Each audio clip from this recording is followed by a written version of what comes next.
इस समय दिल्ली एनसीआर में फिर से अराजकता फैल गई है, ट्रैफिक जाम हो रहा है और इसके लिए तथाकथित किसान जिम्मेदार हैं।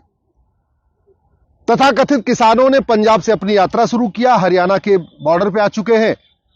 अब वो दिल्ली में ना प्रवेश करें इसलिए गुड़गांव के बॉर्डर पे भी चेकिंग चल रही है, नोएडा बॉर्डर पे भी चेकिंग चल रही है, गाजियाबाद बॉर्डर पे भी चल रही है, फरीदाबाद बॉर्डर पे भी चेकिंग चल रही है। तो पूरा दिल्ली का जो बॉर्डर है वहां हर जगह 2-2, 3-3 घंटे लग रहा है दिल्ली के अंदर आने में। जानते हैं क्यों?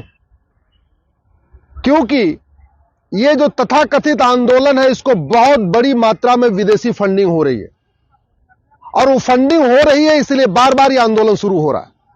जब पिछली बार आंदोलन शुरू हुआ था उस समय भी मैंने कहा था एफसीआरए खत्म कर दीजिए। ये 2010 में कांग्रेस ने जो कानून बनाया था एफसीआरए, ये केवल और केवल भारत में अराजकता फैलाने के लिए बनाया था। इसी एफसीआरए के जरिए कनाडा से फंडिंग आती है, ऑस्ट्रेलिया से फंडिंग आती है, अमेरिका से फंडिंग आती है, खाड़ी देशों से फंडिंग आती है भारत में अराजकता फैलाने के लिए। जब तक एफसीआरए खत्म नहीं होगा तब तक अराजकता खत्म नहीं होगी, तब तक विदेशी फंडिंग रुकेगी नहीं। दूसरी जो फंडिंग आ रही है वो हवाला के जरिए आ रही है, वो खाड़ी देशों से भी आ रही है और भी अन्य देशों से आ रही है। हवाला की फंडिंग तब रुकेगी जब भारत में one nation one tax code होगा, और जो विदेशी फंडिंग बैंक के जरिए आ रही है ये तब रुकेगी जब one nation one banking code होगा।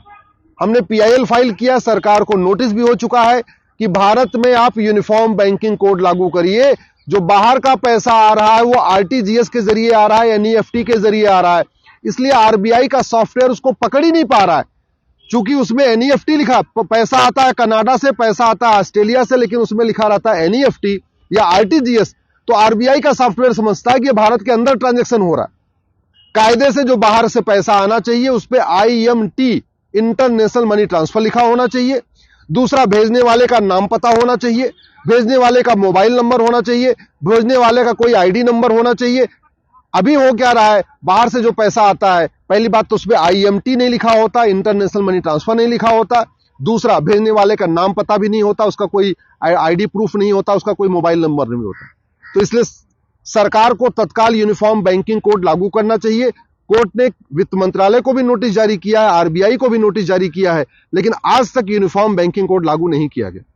दूसरा, ये जो हवाला के जरिए पैसे आ रहा है, ये हवाला का पैसा तभी रुकेगा जब 100 रुपए से बड़ी नोट बंद होगी। मैं बार बार कह चुका हूं, जितनी बड़ी नोट होती है उतना ज्यादा हवाला होता है, जितनी बड़ी नोट होती है उतना ज्यादा कालाधन होता है, जितनी बड़ी नोट होती है उतना ज्यादा भ्रष्टाचार होता है।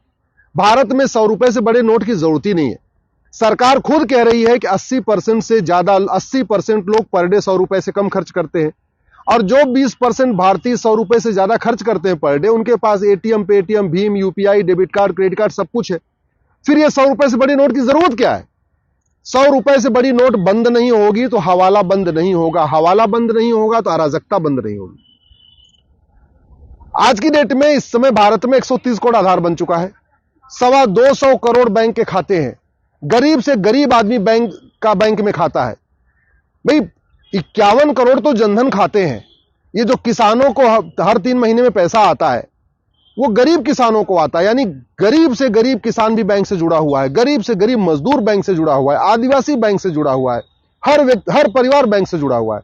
जब हर परिवार बैंक से जुड़ गया है तो 1000 रुपए से महंगे सामान का कैश लेन देन रोकने में क्या दिक्कत है? 1000 रुपए से महंगे सामान का कैश लेन देन बंद हो जाए, प्रॉपर्टी आधार से लिंक हो जाए, 100 रुपए से बड़ी नोट बंद हो जाए, हवाला भी खत्म हो जाएगा, काला धन भी खत्म हो जाएगा, बेनामी संपत्ति भी पकड़ में आ जाएगी, आयसरी संपत्ति भी पकड़ में आ जाएगी। और जैसे संपत्ति को आधार से लिंक करेंगे तब पता चलेगा कि ये जो किसान नेता बैठे हैं ना, ये 500-500 करोड़ के मालिक हैं, 1000-1000 करोड़ के मालिक हैं। ये जो आपको दिखते हैं ना टोपी लगा के, चप्पल पहन के और सस्ता वाला कुर्ता पाजामा पहन के, कोई 50 पेट्रोल पंप का मालिक है, कोई 100 पेट्रोल पंप का मालिक है, सब बेनामी काम चल रहा है। इसलिए संपत्ति को आधार से लिंक करना जरूरी है। तीसरी बात, आखिर पंजाब की पुलिस कार्रवाई क्यों नहीं कर रही है जो अराजकता फैला रहे हैं? हरियाणा की पुलिस क्यों कर रही है? क्योंकि पुलिस राज्यों के अधीन है। अब समय आ गया है कि 1861 का पुलिस एक्ट बदला जाए, भारत में one nation one police code लागू किया जाए, और जो पुलिस है, लॉ एंड ऑर्डर का विषय है, उसको कॉन्करेंट लिस्ट में डाला जाए। संविधान में जो पुलिस है, जो लॉ एंड ऑर्डर है, वो स्टेट लिस्ट में है, यानी राज्यों के अंदर में है, उसमें केंद्र चाह के भी कुछ नहीं कर सकता। केंद्र चाह के तब कुछ कर पाएगा जब इसको कॉन्करेंट लिस्ट, जो तीसरी सूची है, समवर्ती सूची, संविधान में 3 लिस्ट है, union list, state list, concurrent list. चूंकि पुलिस और law and order state list में है, इसलिए केंद्र सरकार चाह के भी कुछ नहीं कर सकता।